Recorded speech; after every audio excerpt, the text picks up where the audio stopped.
ദൈവത്തിൻ്റെ അതിപരിശുദ്ധമായ നാമം വാഴ്ത്തപ്പെടുമാറാകട്ടെ. നമ്മുടെ ജീവിതത്തിൽ ഒരു പുതിയ ദിവസത്തിലേക്ക് കൂടെ പ്രവേശിക്കുവാൻ ഇടയാക്കിയ ദൈവത്തിന് നന്ദി അർപ്പിക്കാം.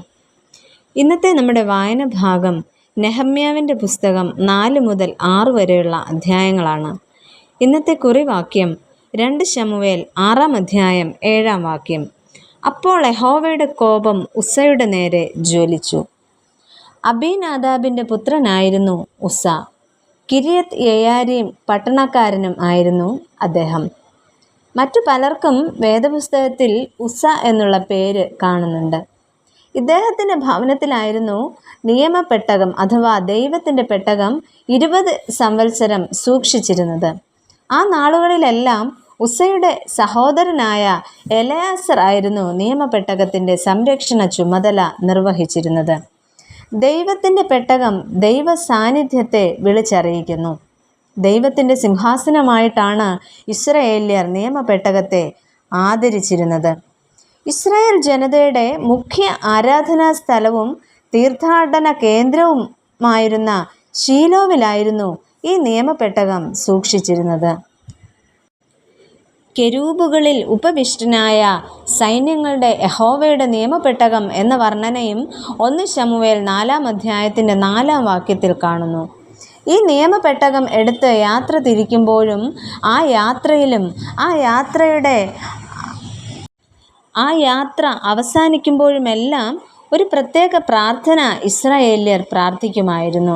അത് നമുക്ക് സംഖ്യാപുസ്തകം 10 അധ്യായത്തിൻ്റെ 35, 36 വാക്യങ്ങളിൽ കാണുവാനായിട്ട് സാധിക്കും.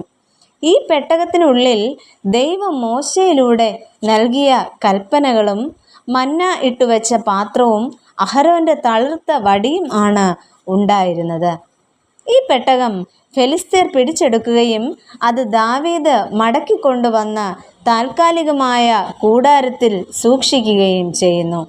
ആ താൽക്കാലിക ഭവനമായിരുന്നു ഈ ഉസ്സായുടെയും അബീനാദാബിൻ്റെയും ഒക്കെ ഭവനം. എന്നാൽ ഇത്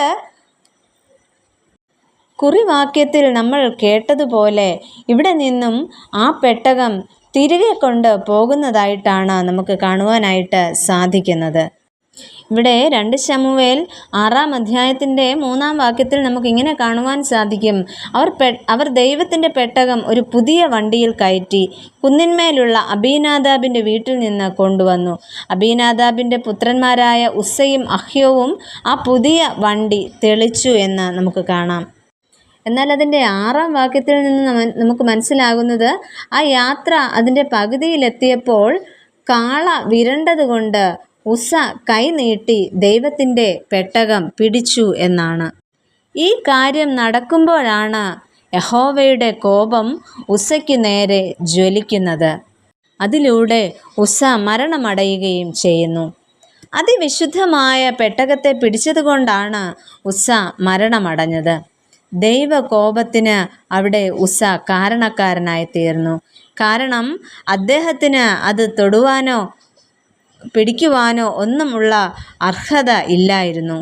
പുരോഹിതന്മാർ മാത്രം ചെയ്യേണ്ട ഒരു കാര്യം, അല്ലെങ്കിൽ അതിനായി വേർതിരിക്കപ്പെട്ടവർ മാത്രം ചെയ്യേണ്ട ഒരു കാര്യം ആയിരുന്നു അത്.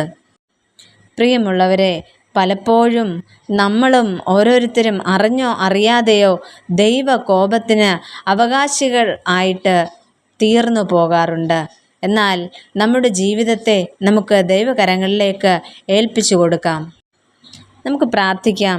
പ്രിയ കർത്താവേ, ദൈവകോപമെന്ന ആ മഹാശിക്ഷാവിധിക്ക് യോഗ്യരായി നിത്യനരകത്തിലേക്ക് എത്തപ്പെടാതെ നിത്യതയിൽ കർത്താവിനോടൊപ്പം വാഴുവാൻ ഞങ്ങളെയും യോഗ്യരാക്കണമേ.